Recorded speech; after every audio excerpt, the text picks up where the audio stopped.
Hello বন্ধুরা, এই দেখো আজকে আমি একটা তরকারি বানাচ্ছি। এখানে দেখতে পাচ্ছি শুধু আলুটাই ভাজা হচ্ছে। আসলে এদিকে আমি কিছুটা ফুলকপি আর ডিম ভাজা করে নিয়েছি, সেটা তোমাদের সাথে শেয়ার করা হয়নি। আজকে বানাবো ফুলকপি আলু দিয়ে ডিমের একটা ঝোল।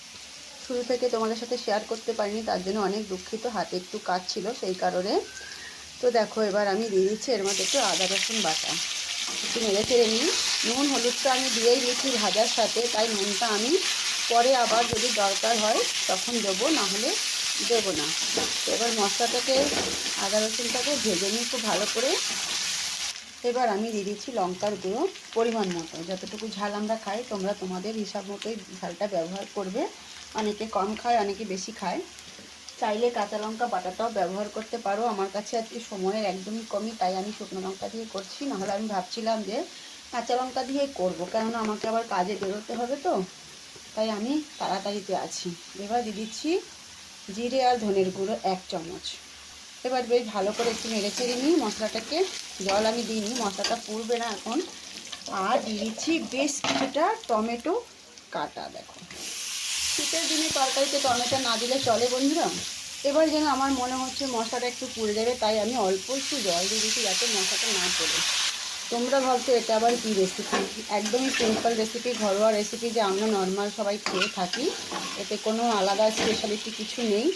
অনেক সময় কি হয় বলছি, স্কিপ না করে ভিডিওটা পুরো দেখবে।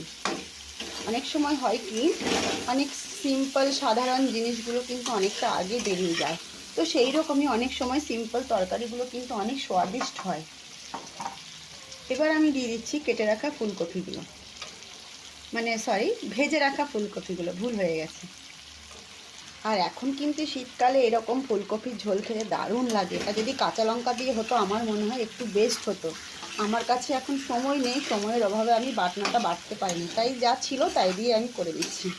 তোমরা চাইলে এর মধ্যে একটু একটু জিনিস চেঞ্জ করতে পারো।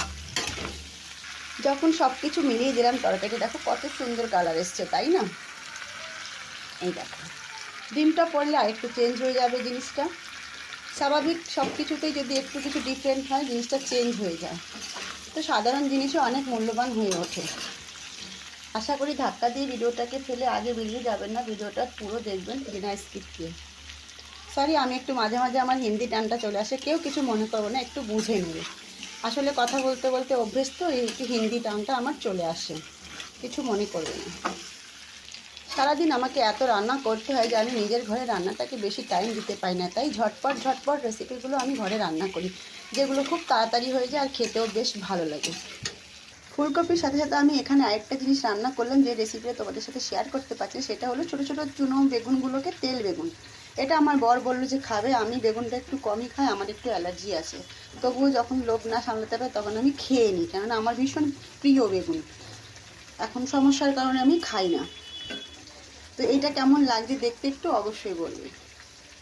তো দেখো এবার ভালো করে মশলাটা বেশ ভাজা ভাজা হয়ে গেল। এতে যতটুকু মশলা তোমাদের দেখালাম ঠিক ততটাই দিয়েছি, এর থেকে কোনো আলাদা মশলা আর আমি দিইনি। তো দেখো কি সুন্দর তেল তেল ভাজা হয়ে গেছে না। এবার আমি ঝোল অনুযায়ী জল দিয়ে দিচ্ছি। আমি এতে বড় গ্লাসের 2 গ্লাস জল দিয়ে দিয়েছি। তোমরা নিজেদের ঝোল অনুযায়ী জলটা দেবে, কেউ একটু কম খায়, কেউ একটু বেশি পাতলা খায়, ঠিক সেইভাবে। তা আমি একটু হালকা পাতলাই রাখবো। ওই বড় গ্লাসের 2 গ্লাস জল দিয়ে দিচ্ছি। এইবার আমি দিয়ে দিচ্ছি এর মধ্যে সাথেই ভেজে রাখা ডিমগুলো। দেখো লাল হলুদ লাল হলুদ ডিমগুলো যাচ্ছে, কত সুন্দর লাগছে না? ওয়াও, ইয়াম্মি ইয়াম্মি ফুলকপি আলু বেগুন, সরি, ডিম দিয়ে ঝোল। কার কার ভালো লাগে অবশ্যই কমেন্ট বক্সে কমেন্ট করে জানাবে। আর আমার এই ভিডিওটা যদি ভালো লেগে থাকে একটা লাইক একটা শেয়ার করে দেবে। অবশ্যই ঘরে বানিয়ে খাবে। শীতের দিনে এরকম তরকারি কিন্তু খেতে দারুণ লাগে। আমরা যেইভাবে রান্না করি না কেন খেতে বহুত অনেক স্বাদিষ্ট হয়। আবারও সরি হিন্দি বলার জন্য। বন্ধুরা দেখো ডিমের ঝোলটা কিন্তু বেশ টকবক করে ফুটে উঠেছে।